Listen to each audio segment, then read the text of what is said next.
अस्सलामु अलैकुम वरहमतुल्लाहि वबरकातुहू।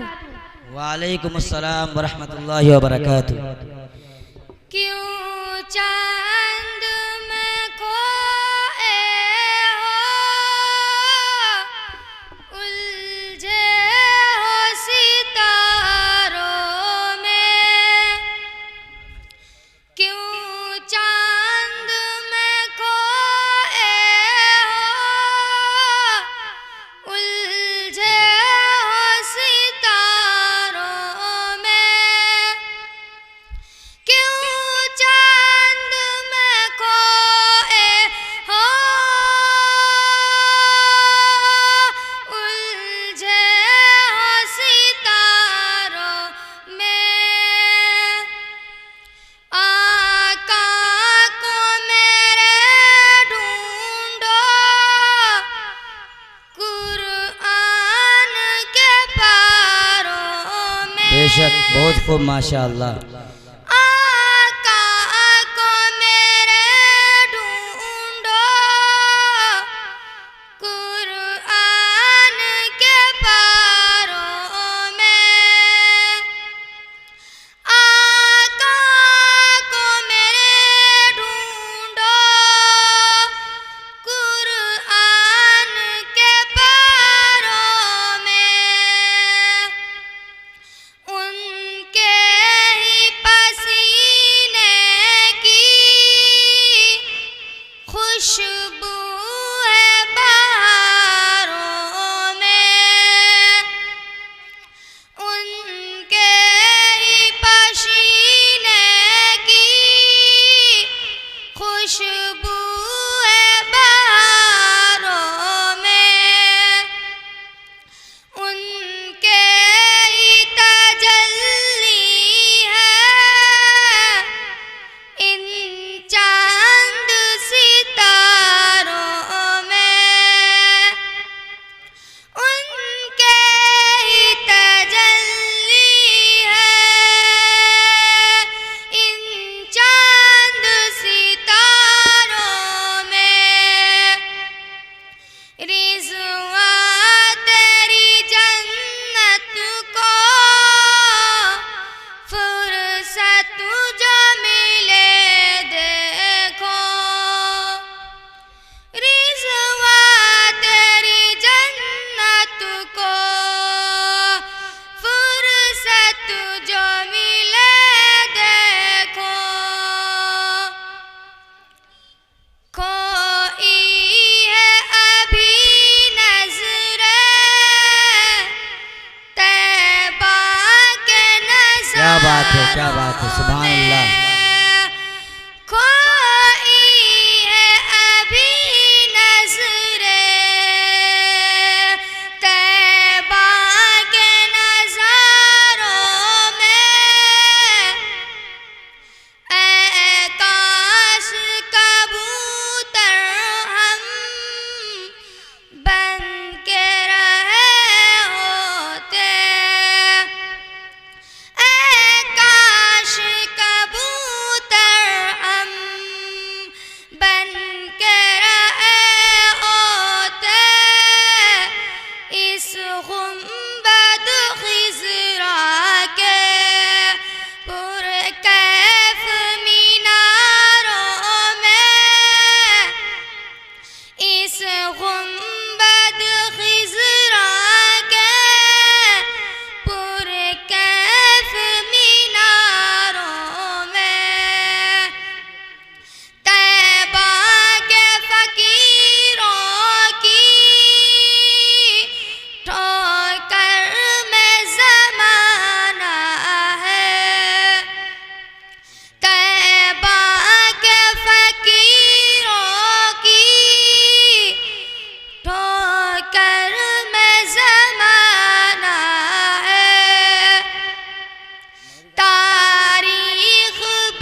खूब माशाअल्लाह। चांद में खोए हो, उलझे हो सितारों में, आका को मेरे ढूंढो कुरान के पारों में। अस्सलाम वालेकुम। पढ़कर नबी की नात मुकद्दर जमा लिया, पढ़कर नबी की नात मुकद्दर जमा लिया, खुल्दे बरी में जाने का रास्ता बना लिया। अरे काबे में बस गया तो ताज्जुब की बात किया, आका ने कंकरों से भी कलमा पढ़ा दिया। मेरे दोस्तों अब आइए मैं खिताबत की तरफ रुजू कर रहा हूँ, जिस चीज़ के लिए मजलिस को सजाया और बसाया जाता है। मेरे दोस्तों वो चीज़ असल खिताबत का हुआ करता है। मेरे दोस्तों मैं बताता चलूँ कि खिताबत इंसानों के रुश्द व हिदायत को पैगाम सुनाया। खिताबत इंसानों को रुश्द व हिदायत का पैगाम सुनाया। खिताबत जब नबी की ज़बान तक पहुंची तो दावत व हिदायत बन गई। वाज की ज़बान से आशना हुई तो नसीहत व मौअज़बत बन गई। जब मुजाहिदीन ने इसे अपनाया तो नारा इनकलाब बन गया। खिताबत को जब किसी फायद या लीडर ने इसे इख्तियार किया तो वो तराना सियासत बन गई। अलगर्ज खिताबत ने हर ज़माने के अंदर अलग अलग रंग रूप में अपना जौहर दिखाया है, क्योंकि खिताबत में जादू है, सेहर है, तासीर है। शायर कहता है कि खिताबत वजद में आए तो फिर हथियार बन जाए, कि खिताबत वजद में आए तो फिर हथियार बन जाए। कभी नेज़ा, कभी खंजर, कभी तलवार बन जाए। खिताबत वजद में आए तो फिर हथियार बन जाए। कभी नेज़ा, कभी खंजर, कभी तलवार बन जाए। खिताबत की गुलफशानी मुसल्लम है ज़माने में, ये नज्जाशी के आगे फिर जाफर तैयार बन जाए। मेरे दोस्तों तो आइए अब मैं आपके बीच एक ऐसे खतीब को आपके बीच पर करने जा रहा हूँ जिसने अपने खिताबत को निखारने में काफ़ी अरकुरेज़ी करने के बाद मैदान खिताबत ने अपनी पहचान बनाई है। मेरे दोस्तों उसका नामी इसमें गिरामी इश्तियाक सल्लमाहू है। मैं मौसूफ को बड़े अद्भुतराम के साथ दावत सुखन देता हूँ कि वो आए और अपने मुकर्ररा मौजू पर हम सामाईन को नवाजे। मौसूफ डाइस पर अम्मा बाद फ़अऊज़ु बिल्लाहि मिनश शैतानिर रजीम बिस्मिल्लाहिर रहमानिर रहीम इन्नमा यख्शल्लाह मिन इबादिहिल उलमा वक़ाल अन्नबिय्यु सल्लल्लाहु अलैहि वसल्लम अल उलमाउ वरसतुल अंबिया सदक़ल्लाहु व रसूलुहुन नबियुल करीम। मेरे दोस्तों आज की इस मुबारक महफिल में मेरी तकरीर का उन्वान इल्म व अमल और उल्मा की जिम्मेदारियां है। यूँ तो इंसान पर अल्लाह की नेमत इस कदर है कि उनको शुमार भी नहीं किया जा सकता। चुनांचा कुरान पाक कहता है अगर तुम अल्लाह पाक की नेमतों का शुमार करना चाहते हो तो नहीं कर सकते। यूँ तो इंसान पर अल्लाह की नेमत इस कदर है कि उनको शुमार भी नहीं किया जा सकता। ईमान में सबसे बड़ी नेमत ईमान है और ईमान के बाद सबसे बड़ी नेमत इल्म है। इल्म और दौलत है जो नबियों की मेरात है। इल्म और दौलत है जिसको चुराया नहीं जा सकता। इल्म और दौलत है जिसको छीना नहीं जा सकता। इल्म और दौलत है जिसको तकसीम नहीं किया जा सकता। इल्म और दौलत है जिसको दरिया और समंदर डुबो नहीं सकती। इल्म और दौलत है जिसको आग के शोले जला नहीं सकते। इल्म और दौलत है जो फना और ख़त्म हो नहीं सकती। इल्म और दौलत है जो मरने के बाद भी काम आती है। इल्म और दौलत है जो मालदार को भी पीछे चलने पर मजबूर कर देती है। इल्म और दौलत है जो मिट्टी से पैदा होने वाले आदम अलैहिस्सलाम को फरिश्तों पर बुलंदी अता की। मेरे भाइयों, इल्म के मकाम और मर्तबों का क्या ठिकाना। हदीस में आता है कि इल्म सीखने और सिखाने वाला सबसे बड़ा सखी है। हदीस में आता है कि उल्मा की नींद भी इबादत है। हदीस में आता है कि इल्म का एक बाब सीखना 1000 कंदे नमाज पढ़ने से बेहतर है। हदीस में आता है कि उल्मा अंबिया के वारिस है। हदीस में आता है कि मेरे उम्मत के उल्मा बनी इसराइल के अंबिया की तरह है। हदीस में आता है कि जो शख्स इल्म की तलाश में रहता है जन्नत उसकी तलाश में रहती है। हदीस में आता है कि इल्म दीन हासिल करो माँ की गोद से लेकर कब्र तक अलगर्द। बहुत सारी हदीसों में इल्म की फज़ाइल आई है। हमें चाहिए कि इल्म दीन हासिल करने के लिए तन बंधन की बाजी लगा दी जाए। मोहतरम हजरात, सच्चा पक्का तालिब इल्म वो है जो मदरसा को अपना वतन और किताब के कागज़ को अपना कफन समझता है। किसी ने क्या खूब कहा है, हमें दुनिया से क्या मतलब मदरसा है वतन अपना। हमें दुनिया से क्या मतलब मदरसा है वतन अपना। मरेंगे हम किताबों पर वरक होगा कफन अपना। इल्म के प्यास और तलब देखिए। अल्लाह इब्न तैमिया को बादशाह वक्त ने किसी के फतवे न देने पर जेल खाना में डाल दिया। 3 दिन गुजर जाते हैं, एक नौजवान तालिब इल्म बादशाह के दरबार में हाजिर होता है और इस कदर होता है कि हर देखने वाले का दिल पिसी जाता है। कौवी उम्मीद लगाई जाती है कि बादशाह सलामत इसकी मुराद को जरूर पूरी की जाएगी। जब बादशाह की नजर उस पर पड़ती है तो कहा जाता है कि तुम इतना क्यों रो रहे हो, बताओ तो सही, तुम्हारी मुराद जरूर पूरी की जाएगी। नौजवान तालिबे इल्म फरमाता है, मुझे जेल खाना में भेज दिया जाए, मैं जेल खाना की मशक्क़तें बर्दाश्त कर लूँगा और अपने उस्ताद मोहतरम अल्लाह इब्न तैमिया से वहीं सबक पढ़ लिया करूँगा। एक काश परवरदिगार आलम हमें भी इल्म की ऐसी सच्ची तलब नसीब फरमाए।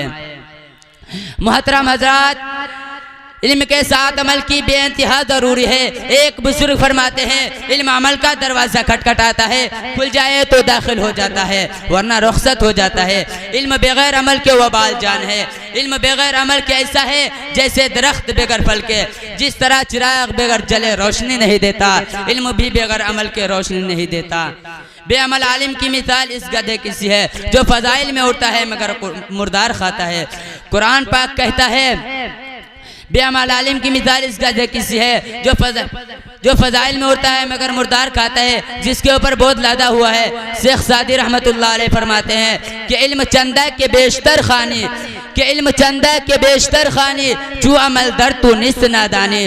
इल्म चंदा के बेशतर खानी जो अमल दर तू निस्त नादानी। ना मुहक्किक बोध ना दानिशमंद, ना मुहक्किक बोध ना दानिशमंद, 4 पाए बिरो किताबे चंद। मेरे भाइयों, हकीकत यह है कि अमामुन नास की कोताही दीन पर धब्बा नहीं बनती, जबकि उलमा की कोताही दीन पर धब्बा बनती है। बस अवामुन नास से ज़्यादा उलमा को इस्लाह की ज़रूरत है। खुदाए पाक हम सबको इल्म पर अमल करने की तौफीक अता फरमाए। आमीन व आखिरुद दावाना अल्हम्दुलिल्लाहि रब्बिल आलमीन।